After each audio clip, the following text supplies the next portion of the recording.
भी को राम राम। ये एक लिस्ट सबके सामने ले रहा हूँ भाई। घने कई के सवाल थे भाई 2013 कितने कैंडिडेट हैं, कितने वेटिंग के हैं, क्यों हुआ। वैसे तो मामला देखो, अन्याय तो सबसे बड़ा तो 1259 के साथ हुआ है आज तक। और मैं हमेशा ये कहूँ भाई 13 ज्वाइन कराओ, 14 न 15 न किसी न कराओ, लेकिन 346 अंतिम कुमारी का जो फैसला था उसके अनुसार मूल सूची से छेड़छाड़ नहीं करनी थी, क्योंकि पहला अधिकार उनका है, क्योंकि वो 2011 में एलिजिबल हो। बात तो ये हुई थी अभी 2011 की मूल सूची, उनकी वेटिंग, उसके बाद जो सीट बचे वो 13 वाला को दे दी जाए। लेकिन सीन कुछ ऐसा घूमता चला गया, वो कंबाइंड मेरिट लिस्ट पर आएगी बात। और कंबाइंड मेरिट लिस्ट में क्या हुआ, जो मूल सूची थी, जो मेन लिस्ट थी, उसमें अंदर आते गए 13 वाले। जैसे पहला कैंडिडेट आया 7 नंबर पे, 7 नंबर एक तो 9455 वाला हो गया। 7A जो आया 999 21 रो नंबर चंचल रानी, ये पहली कैंडिडेट की एंट्री हुई भाई कंबाइंड में। फिर 48 नंबर पर जाकर हो गया, बीच में रहे पहली सूची के। फिर 71 पे नीतू रानी।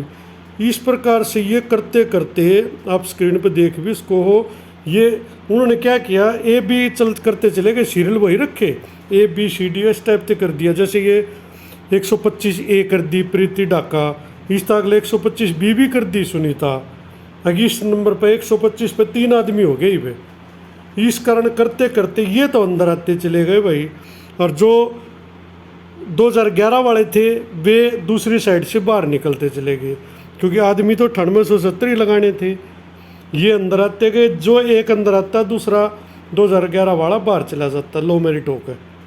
उनको एक लो मेरिट का अलग से ठप्पा दिया गया, हालांकि लो मेरिट वो थे नहीं, वे मूल सूची के सिलेक्टेड कैंडिडेट थे। देखो 13 वाले ने भी यह बात तो माननी पड़ेगी, उनके साथ अन्याय हुआ है, गलत हुआ है। और जब मैं इब उनकी वीडियो देखूँ ना 2017 के संघर्ष की, भाई दिल बहुत दुख है, गलत हुआ है उनके साथ। मैं तो खैर पहले दिन से कह रहा हूँ, अगर उनकी पक्की ज्वाइनिंग 1 महीने बाद आप उनको हटा रहे हो, 6 महीने बाद उनको कॉन्ट्रैक्ट पकड़ रहे हो, तुक नहीं बनता कोई। तो इनका तरीका ही अपनाया इनने, उसी में 125A भी, 148A, 158A, 159A, इस प्रकार से यह चलती गई लिस्ट भाई। इसमें मैं थोड़ा धीरे चला रहा हूँ, अपना रोल नंबर भी चेक कर उसको। ये 13 वाले हैं, सारे की एंट्री होती चली गई इसमें। हालांकि देखो कई मायने में आप भी सोचोगे गलत, तो देखो यार भाई। और कई 13 वाले साथी पोलाइट भी हैं, वे अब भी मानते हैं कहा जी वो गलत हुआ, उनके साथ नहीं होना चाहिए था। और कुछ 11 वाले आज भी पोलाइट है। मैं तो ये कहता हूँ भाई जीतने वाले ने हमेशा पोलाइट रहना चाहिए, विनम्र रहना चाहिए। हाँ कई गलत कमेंट भी करा, गलत कमेंट भाई किसे नहीं करना चाहिए, समय बदलते जे देर नहीं लगती। आज यो फैसला कोर्ट ने दिया है, कल ना हो सका है सुप्रीम कोर्ट में स्टे हो गया तो, या वहाँ कुछ और सीन घूम गया तो, क्योंकि एक तारीख पर चीज़ें घूमती हैं, ये मत सोचो ना ना घूमती हैं।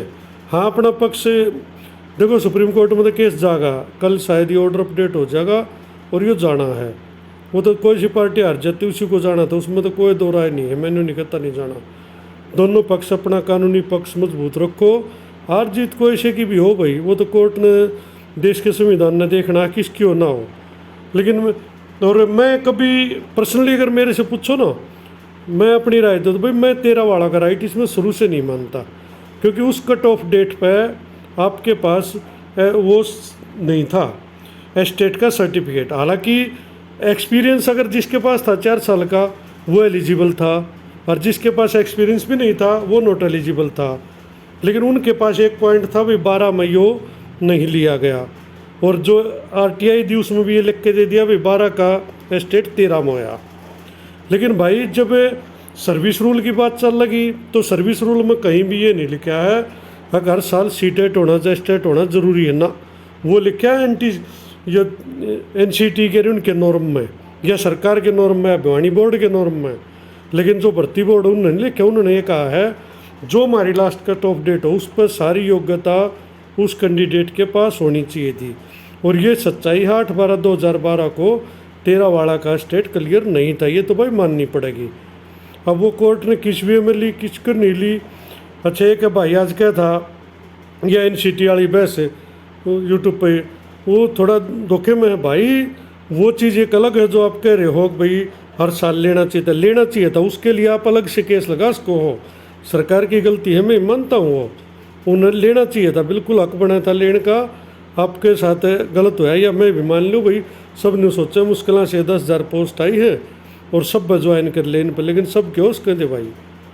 हाउस में अगर उस फैसले को पूरी तरह पालन करते, पहला भाई मूल सूची के ज्वाइन करते, फिर वेटिंग को चांस देते, जो पोस्ट बचती वो 13 वाला को दे देते, तो ये एक ठीक तरीके का स्टॉप गैप अरेंजमेंट सही हुआ था। इसमें कुछ चीज़ें निर्धारित हो सकती थी आपकी, जिसमें 11 वाले ने भी किसी ने दिक्कत नहीं थी। अब उनको एकदम से मेन लिस्ट से आप बाहर फेंक रहे हो, देखो भाई गलत तो उनका भी हुआ है। और इसी गुस्से में मैं समझता भी हूँ, गुस्सा भी है, फ्रस्ट्रेशन है, उसमें वे कोई इधर उधर का कमेंट कर भी दे हैं भाई, वो थोड़ी बहुत हमने सुननी पड़ेगी क्योंकि दर्द उनका भी हो रहा है। लेकिन मैं उन नबिया सलाह दूँ भाई, अब भी हद से ज़्यादा उछलना कतई ठीक नहीं है। उछलोगे कोई जगह उक चुक लाग गिर ये रह गए, फिर कित दिखाओगे, फिर भी समस्या पड़ेगी ना। थोड़े पोलाइट रहो, नर्म रहो, अपना कोर्ट के अनुसार अपने कार्रवाई करो, अपना अधिकार जो जो जिसने मिल रहा है भाई ले लो, जिस तरीके से मिल रहा है। ये लिस्ट भाई काफ़ी लंबी है, लंबी चलती जा रही है, इसमें तो बहुत सारे पेज आ गए। ये सारे 13 वाले हैं भाई, मैं जितने दिखा रहा हूँ, इसमें 1042 1048 अभी तक आ चुके हैं। अब इस पूरी को तो मैं नहीं दिखा, लेकिन इसने टेलीग्राम पर डाल दूंगा या वीडियो के डिस्क्रिप्शन में लिंक अगर डल गया तो वो भी डाल दूंगा। उसमें आप यह 13 वाला की लिस्ट देख भी इसको हो। इसमें आगे जाकर 13 की वेटिंग भी है अलग से।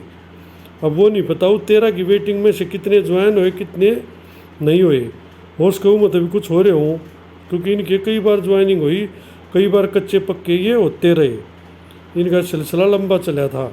नहीं कि एक दिन में पूरी होगी, तेर बढ़ती तो ईब तो यह लटक रही है। और अब भी देखो कल शायद इसका ऑर्डर अपडेट हो जाएगा, लेकिन ऑर्डर अपडेट होने के भी 3 महीने तक मुझे नहीं लगता विभाग इस पर कोई कार्रवाई करेगा। हालांकि क्योंकि वो एक टाइम दे दिया इनको हटाने का भी, तब तक ये केस सुप्रीम कोर्ट में जा भी लेगा और वहाँ पे देखते हैं सुप्रीम कोर्ट का रुख क्या है भाई, क्योंकि पार्टी दोनों जाएंगी, अपने पक्ष रखेंगे, रखना भी चाहिए, कोई बात नहीं।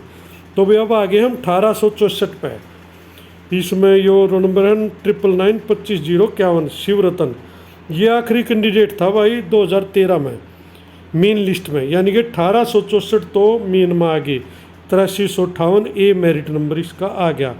1864 तो हो गए भाई ये कैंडिडेट वेटिंग वाले, जो नई साले मेन लिस्ट वाले ये ज्वाइन कर गए उस टाइम 1864। उसके बाद 1865 से लेकर और ये सिलसिला चला भाई 2095 तक। 2095 में आखिरी कैंडिडेट मनोज कुमार है यो वेटिंग में, SC 99925659, ये आखिरी कैंडिडेट था भाई। तो कुल मिला के 2095 मान्य जा सके हैं कैंडिडेट ही में, 231 तो इनकी वेटिंग होगी और 1864 आ गए मेन लिस्ट में। करीबन 2095 में ये कैंडिडेट, इनमें तो ज्वाइन शायद कंफर्म नहीं है। देखो ज्वाइनिंग की आप बताइए आपके हिसाब से कितने की ज्वाइनिंग उस टाइम हो पाई, कितने की नहीं हो पाई, लेकिन वेटिंग इनकी लगी 231 की और मेन में आए 1864, टोटल हुए 2095 आदमी 13 वाले की एंट्री होगी। और इनकी 2095 आदमियों की 1864 मान लो, 1864 की मेन लिस्ट में एंट्री होने के कारण 1259 आदमी लो मेरिट होकर बाहर हो गए और उनकी एक पक्की नौकरी चली गई बाहर। और एक सहानुभूति उनके प्रति सबकी होनी भी चाहिए, मेरी भी है। और अब तो कोर्ट ने भी ये मान लिया भी मूल अधिकार इन पोस्टों पर 2011 से, यानी 8/12/2012 से पहले जिसके पास सारी क्वालिफिकेशन थी उसका है भाई। पहले तो हम को थे, अब आपने भी यह बात माननी पड़ेगी भाई, मूल अधिकार उनका बनता है इन पोस्टों पर। और कई साथी ये सोचा है मैं 13 भाई 13 के लिए मैं सिर्फ एक बात कहता हूँ, देखो भाई मूल सूची पे तो आपका हक बनता नहीं है। जो 9870 है उस पर अब डबल बेंच का फैसला आ गया, आप रह नहीं पाओगे, बिल्कुल क्लियर कहूँ किसी भी तरह से। हाँ सुप्रीम कोर्ट को इंटरफेयर कर दे, आपको स्टे दे दे तो वो एक अलग बात है, क्योंकि उसमें स्टे के चांस इस बात पर है क्योंकि आपकी ज्वाइनिंग भी कोर्ट तो ही है।